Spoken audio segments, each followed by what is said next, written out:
So Chelsea are finally back and flying in the league at the moment, and a big part of that is the midfield and how Maresca has got them playing. So it got me wondering, do Chelsea have the best midfield in the league, and how is the midfield so good? With Lavia, Enzo Fernandez and Moises Caicedo, Chelsea have three players who complement each other so well, and you add to that Cole Palmer, who's probably the best player in the league at the moment. Now with Rodri injured for Man City, it makes this debate much closer, as Man City with Rodri, De Bruyne and Gundogan or Silva, they're probably the best midfield based on what we've seen them do over the past few years. Before we're able to answer whether Chelsea have the best midfield, we need to agree on what metrics we should use to quantify this. Is this just player for player who has the best midfield? Is it ball possession? Who scores the most goals? Concedes the least? Or is it just purely the eye test? Or is it which midfield do people enjoy watching the most? I believe that it needs to be a combination of this. So first we're going to look at the individual brilliance of each player in the midfield. First up we've got Campeón del Mundo, Enzo Fernandez. Campeón del mundo, ya saben quién es, Enzo Fernandez, se va pa' Londres.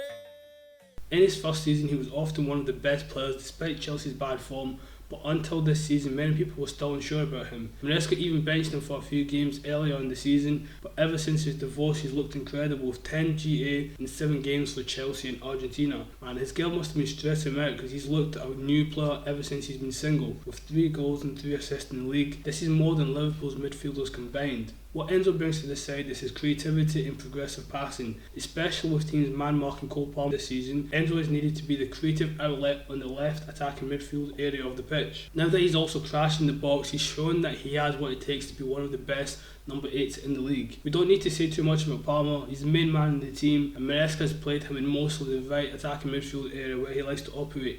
With 11 goals and 6 assists in the league, he's the best attacking midfielder in the league this season. Arsenal and City fans would probably argue that Odegaard and De Bruyne are better than him, but with the numbers he's putting up, there's no doubt he's the best on current form at the moment. Caicedo is looking like the best defensive midfielder in the league and is becoming such a complete player. Everyone likes to talk about his defensive stats and tackles, but his passing and technical ability this season has been incredible. He's got 89% pass completion, 3.28 tackles per game, and has the second most interceptions in the league behind Gravenberch, as well as 1 goal and 2 assists so far this season. Last but not least, Lavia, who we need to remember is only 20 years old, but plays like an experienced 30-year-old midfielder. Now I made a video at the start of the season about how Lavia is the most important midfielder for Chelsea. I got a lot of negative comments for this, and people coming for me thinking I was dissing Caicedo or Enzo, or saying that Lavia hadn't proven himself and blah blah blah. I'm a big fan of all the midfields, but when you look at all their attributes, Maresca finding a way of playing Lavia with Caicedo and Enzo and Palmer, this managed to get the best out of all of them, therefore making Lavia a key player for this team, something a lot of people couldn't see at the beginning of the season. I suggested Maresca inverting Caicedo from right back in order to play Lavia, Enzo and Caicedo in the midfield together, but I never actually thought Maresca would do this, but the crazy guy actually done it, and it turns out it actually works and Chelsea look incredible. One of the main things that makes this Chelsea midfield so good is the tactical flexibility that they have, whether it's 4-3-3 like we saw against Man City at the start of the season, or a double pivot of Enzo and Caicedo with Palmer on the 10, or whether it's inverting Caicedo from right back. Chelsea have been able to play so many different ways without losing balance, and this makes it difficult for teams to play against. We've seen how Maresca isn't afraid to change things up. For example, against Spurs with Lavia on a yellow card, and Chelsea having issues with Badiashile playing on the right side of the defence.